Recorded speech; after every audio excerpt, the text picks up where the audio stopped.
All right. So question 1 asks us to interpret if a function that is in omega n could also be bounded by O of n squared. It could, because omega n represents the lower bound and O of n represents O of n squared represents the upper bound. So this answer is true. Question 2 asks if a function that is in theta n could also be in O of n squared. Again, this is true because theta n describes the general behavior and O of n squared describes the upper bound of that function. So because n is smaller than n squared, yes, this could be true. This is true. Question 3 asks if a function is in omega n, if it is always in O of n. And this is false because you could have a function that has a lower bound of n, but might have an upper bound that is larger than n squared, n cubed, anything like that. So this is false. All right, in question 2, we're looking at an initial array and have to look at which iterative sort is responsible for providing the output here.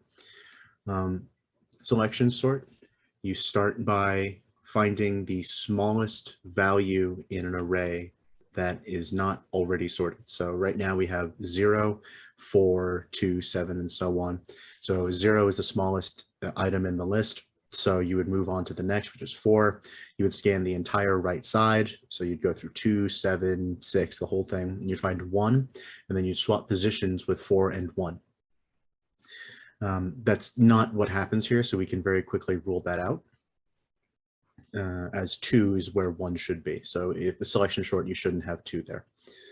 In insertion sort, you create a sorted list by finding where these values should be and moving them one over at a time, or in reverse like that. So you start with 0, that's already sorted. It's as far left as it can go. You start with 4, it's right to be ahead of 0.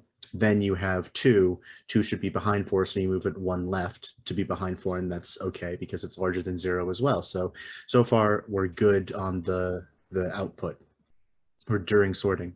7, it's the same thing. 4 is larger than 7, or 7 is larger than 4. So we move on to the next list, next item.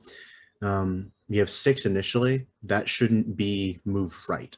It should be moved left behind 7, and then 1 should be moved further left too. So it can't be insertion sort, which leaves merge sort.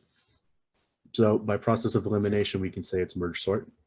But a more detailed explanation of how that works would be you break apart the list as evenly as possible, or the array as evenly as possible in the initial input.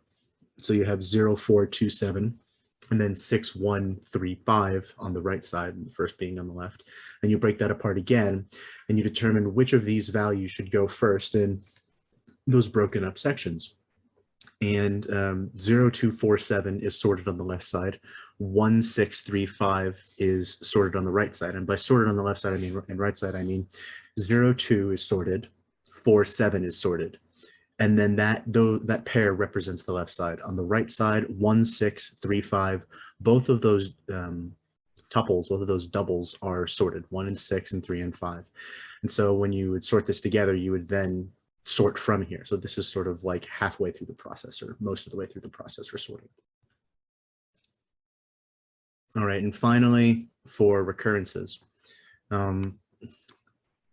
In this program here, you have an if statement, you have a for loop, and you have a couple print statements and 2 iterative recursive statements at the bottom with G. The primary work that's going to be done is going to be in this for loop. So it's going to run at linear time because it will have to spit out however many iterations you have between 0 and your goal, which is counted by the number of steps you take. So if the step is 1, you will do every number between 0 and whatever your goal is. If it's 2, you'll do every other number, and so on. For iterative statements, the number of steps are going to be multiplied by 2. So this sort of acts as a halving measure. So this is going to be logarithmic because every time you recurse, you're going to have to do half the number of things. You do it twice. So The first question, what is the relation? I said Tn equals n plus 2t n over 2. N is going to be this part. It's going to be the for loop, and 2tn over 2.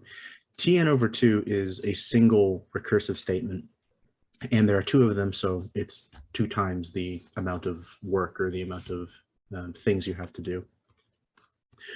For the diagram, how I came up with the recurrence diagram, I follow the directions. You know, I gave an example for what n could be, say it's 10, and then step it is 1, and then every time you're going to go through, it's going to be the same number for the goal, so 10 all the way down, but the number of steps is going to double, so it goes 1, 2, 4 all the way down to 16.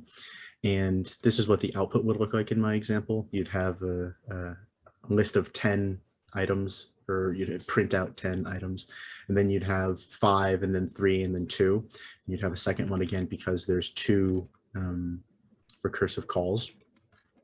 But yeah, so as long as the steps are less than the goal, you're going to continue recursing, but after it doubles the last time, which is going to be the very bottom, it's going to return, seen here.